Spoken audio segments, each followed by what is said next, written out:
अब आपको आज की भारत की सबसे बड़ी खबर से खबरदार करते हैं। खबर उत्तरकाशी में कल आई तबाही की, जहां 100 से ज्यादा लापता लोगों की तलाश में सबसे बड़ा रेस्क्यू ऑपरेशन जारी है। इस बीच बड़ी खबर यह है कि जोशीमठ जोगीधारा के पास भारी भूस्खलन के चलते बद्रीनाथ मार्ग भी बंद हो गया है। मौसम की इन्हीं चुनौतियों के बीच इस समय सबसे बड़ा सवाल है कि क्या उत्तराखंड और हिमाचल प्रदेश जैसे पहाड़ी राज्यों में आपदाओं की बढ़ती संख्या जीवन के लिए बड़ा खतरा बन चुकी है।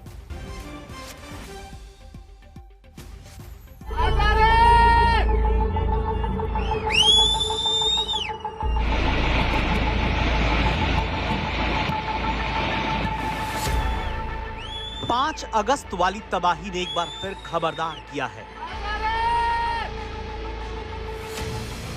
खबरदार इस सवाल से कि आखिर उत्तराखंड से हिमाचल प्रदेश तक पहाड़ पर रहने वाले लोगों का जीवन क्या सुरक्षित नहीं है। जब उत्तरकाशी के धराली में अभी एक तबाही में बचाव का अभियान पूरा भी नहीं हो पाया, तब बार बार क्यों तेज बारिश के बाद उत्तराखंड में पहाड़ दरकते जा रहे हैं। जैसे पौड़ी गढ़वाल में अब बुधवार को यूं बारिश का तेज बहाव सैलाब की शक्ल में निकलता है। क्या मानसून को दोष देकर बचा जा सकता है, या फिर हकीकत यह है कि अनियंत्रित विकास की रफ्तार ने ही विनाश को पहाड़ पर न्योता दिया है, जिसकी वजह से नेशनल हाईवे 121 पर पौड़ी के पास पुल टूट जाता है, संपर्क भी फिर नहीं किया जा सकता। पहाड़ के हिस्से टूटते हैं और इस सवाल को मजबूत कर जाते हैं कि पहाड़ों पर बसे हमारे शहरों पर क्या बहुत बड़ा खतरा बढ़ता जा रहा है। जैसे हरिद्वार में पहाड़ का हिस्सा टूटकर रेलवे ट्रैक पर गिरता है।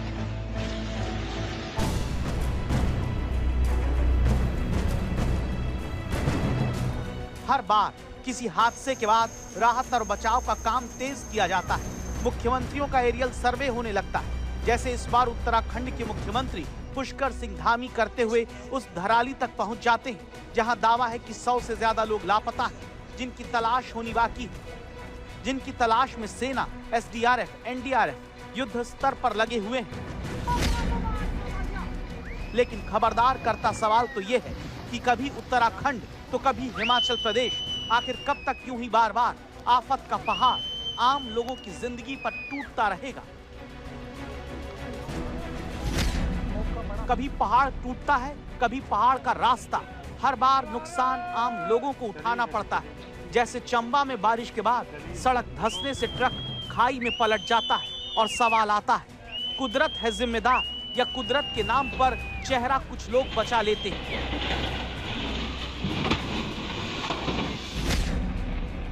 हालात ये है, मानसून की शुरुआत से लेकर अब तक हिमाचल प्रदेश में रह रहकर लैंडस्लाइड हो रहा है। पहाड़ ऐसे गिरता है कि लोग भगवान को याद करने लगते हैं। माता रानी राख, माता रानी राख। और फिर सवाल आता है, उत्तराखंड से हिमाचल तक भारी आपदाएं कब तक। मानसून की दस्तक से लेकर मानसून के पीक सीजन तक रह रहकर टूटते पहाड़ों के बीच हिमाचल से उत्तराखंड तक आज समझना जरूरी है, हिमालय के पहाड़ ढह क्यों जाते हैं।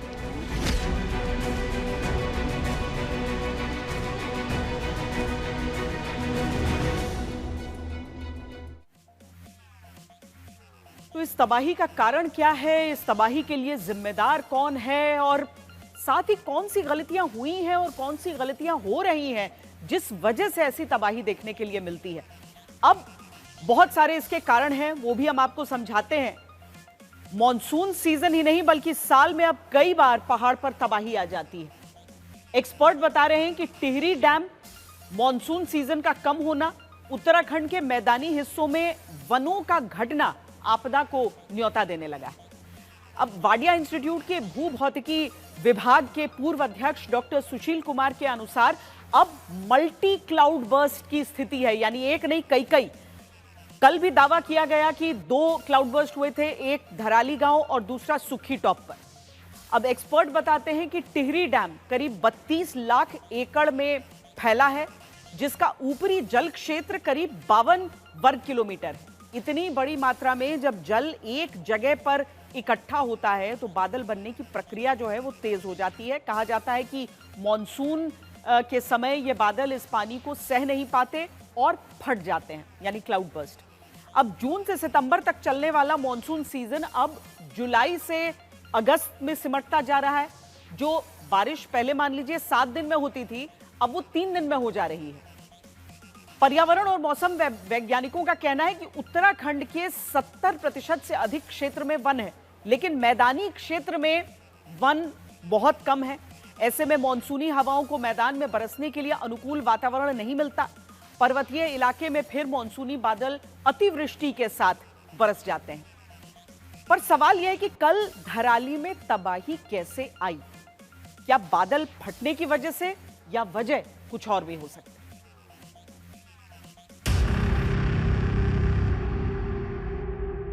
जिस धराली गांव में मंगलवार दोपहर तबाही आई, ये वहां की आसमानी तस्वीर है,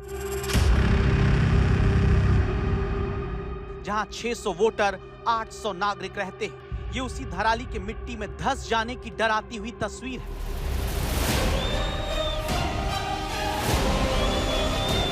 जहां कोई कहता है बादल फटा है, कोई कहता है बादल नहीं फटा, कोई कहता है ऊपर से झील फूट कर बही है। सबके अलग अलग कारण बताए जाते हैं। उस धराली में आखिर तबाही किस वजह से आई? पहला दावा यही है, बादल फटने से सैलाब आया।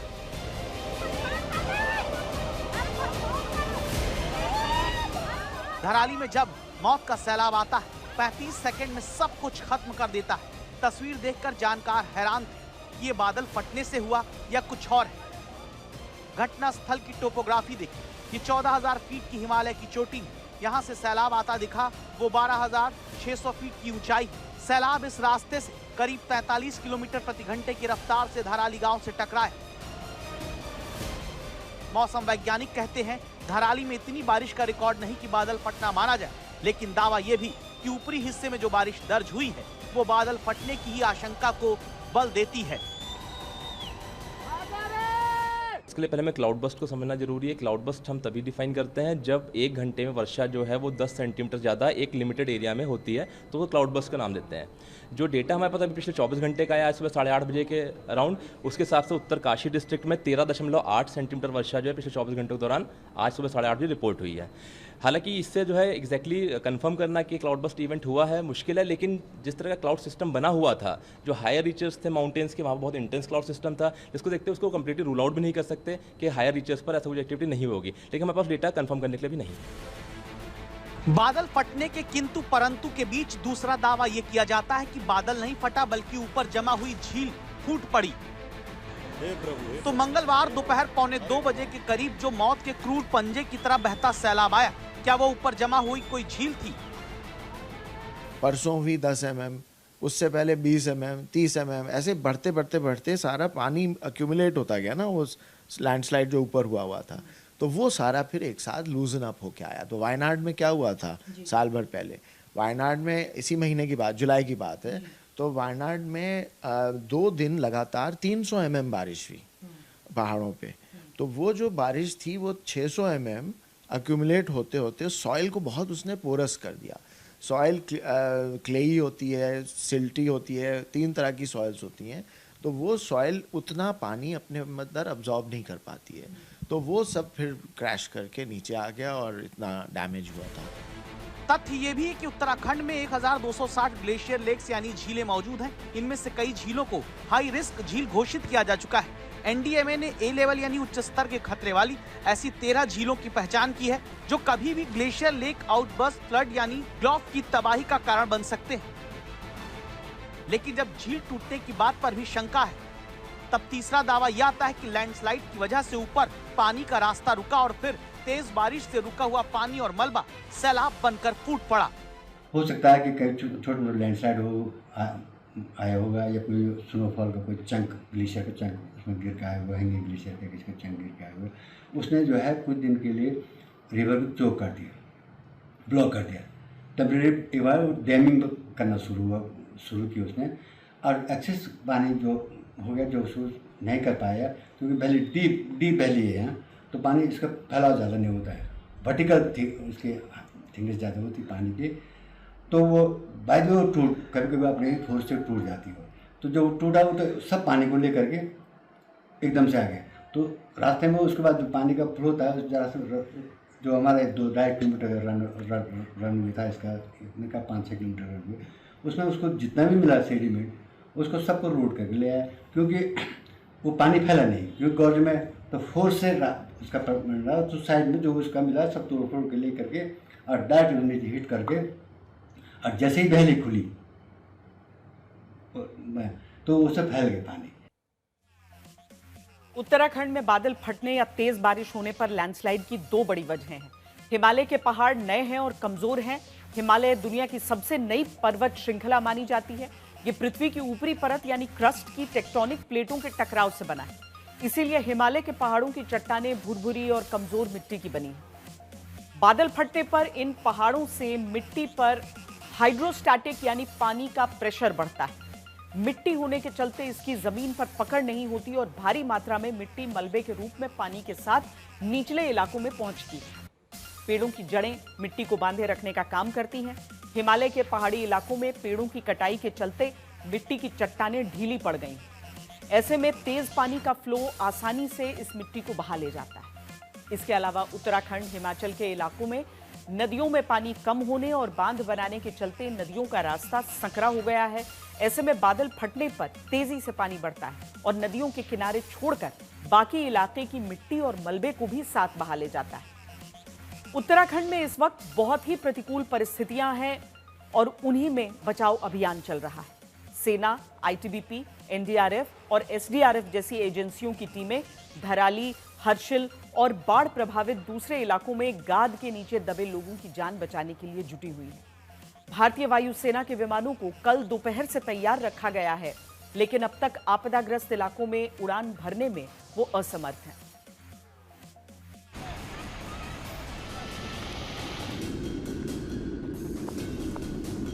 कई आदमी उड़ के जा रहे थे नीचे, कई मकान बह गए, इधर हट से सारे पेड़ थे खत्म हो गए। उसमें इतना भयंकर देवी आपदा है कि जिसमें कि लोगों को भागने तक का मौका नहीं मिला।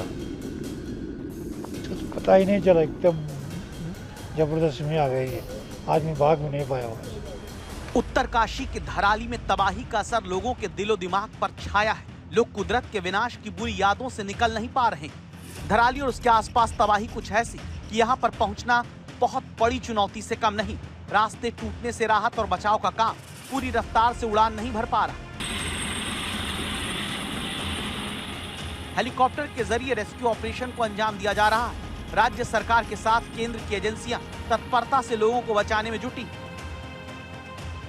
धराली पहुंचना मुश्किल है तो वहां के हालात और भी ज्यादा चुनौतीपूर्ण, जहां पर एसडीआरएफ के जवान रेस्क्यू ऑपरेशन चलाने में कठिनाई का सामना कर रहे हैं। ये देखिए कीचड़ में चलने के लिए किस तरह से रास्ता बनाया जा रहा है। धराली की एक और तस्वीर देखिए, जहां पर तेजी से बहते पानी के बीच रेस्क्यू ऑपरेशन किया जा रहा है। पानी का बहाव किसी को भी अपने साथ बहा ले जा सकता है, लेकिन अस्थायी पुल बनाया जा रहा है ताकि लोगों को बचाया जा सके। ये देखिए, इस अस्थायी पुल को बहने से बचाने के लिए इसके दोनों छोर पर पत्थर रखे जा रहे हैं। मंगलवार को उत्तरकाशी जिले में 3 जगह विनाशकारी सैलाब आता है, जिसमें धराली, हर्षिल और सुखी टाप शामिल है। इन तीनों जगहों पर रेस्क्यू ऑपरेशन जारी है। अभी जो एयर स्ट्रिप है देहरादून में, वहाँ से भी वेदर को देखते हुए अभी उड़ान भरी थी अभी हमारे सिविलियंस एयरक्राफ्ट्स ने, मगर मौसम ख़राब होने के कारण वापस आ गए हैं। अभी इसमें भी अभी लगातार कोशिश हो रही है कि जैसे ही मौसम खुले तो ये जो हमारी टीम है उनको वो आगे भेजा जाए। इस तबाही के बाद ये तय हो गया कि बचाव और राहत का काम चुनौतीपूर्ण होगा, लेकिन रेस्क्यू ऑपरेशन में इससे भी कहीं ज्यादा मुश्किलें आ रही हैं। वो इस पूरे इलाके में 150 मीटर की पूरी सड़क खत्म हो गई है। कई बचाव एजेंसियां जो पीछे से आ रही थी उन्हें यहाँ से वापस लौटना पड़ा है। ये पूरा जो कटाव आप देख रहे हैं 150 मीटर का लंबा, सड़क लगभग 7 से 8 फीट नीचे बैठ गई और इसी के चलते ये सामरिक रूप से भी बेहद महत्वपूर्ण है, जो कि उत्तरकाशी को गंगोत्री और आगे हर्षिल से जोड़ता है। इसी रास्ते से होकर के तमाम मदद जानी थी, लेकिन अब ये रास्ता ही खत्म हो चुका है। रास्तों को जल्द ठीक करने का काम किया जा रहा है ताकि बचाव के लिए जरूरी उपकरण पहुंचाए जाएं, जो अब तक धराली नहीं पहुंच पाए। एसडीआरएफ, एनडीआरएफ, आईटीबीपी और सेना बचाव के काम में जुटे हैं। आईटीबीपी की माने तो अब तक 400 से ज्यादा लोगों को इलाके से निकाल लिया गया, जबकि 100 से ज्यादा अब भी लापता हैं।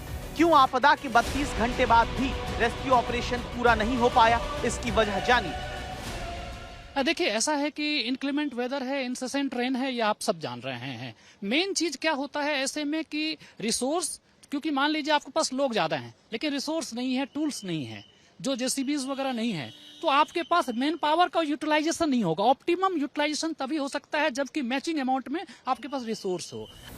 उत्तराखंड के कई जिलों में तेज बारिश हो रही है। चमोली की एक तस्वीर देखिए, जहां विश्व प्रसिद्ध फूलों की घाटी में पुष्पावती नदी में अचानक उफान आता है, जिससे सैकड़ों पर्यटक फंस जाते हैं। इसके बाद यहां से 150 पर्यटकों का सफल रेस्क्यू किया जाता है और फिर बुधवार को सैलानियों के लिए इस घाटी को बंद कर दिया गया।